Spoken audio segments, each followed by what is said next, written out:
This is just another example of government collaborating with one another to ensure that these students are safety, top of mind for everybody here.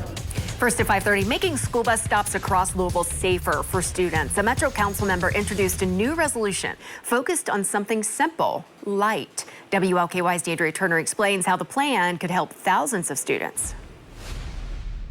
It's early in the morning when thousands of JCPS students are waiting for their buses, often before the sun rises. And after a conversation with one of its constituents, Councilman Marcus Winkler wants to make sure that every bus stop is well lit, including the one right here in this neighborhood. A working street light is a basic safety measure.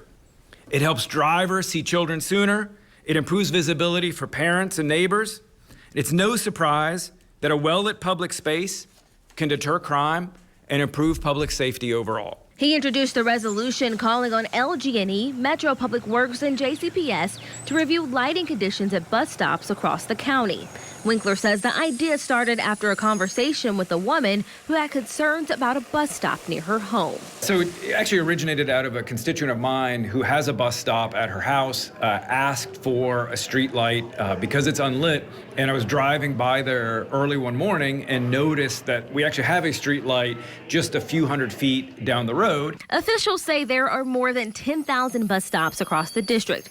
The first steps will be a computer-based review comparing the location of stops with existing street lights. Where does it make sense for us to move the bus stop a little bit? Where is it, a bridge too far?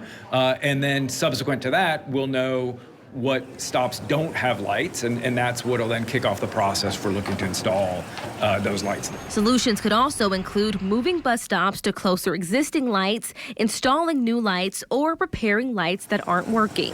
Officials say the goal is to identify the problem areas over the next few months. We're going to work together over the next 3 to 4 months, figure out which of these stops are not lit, and then at the direction of the Board of Education, at the direction of Metro Council, instructing everybody at the table to do what we can to ensure that stops are lit before the start of the next school year. In Louisville, D'Andrea Turner, WLKY News.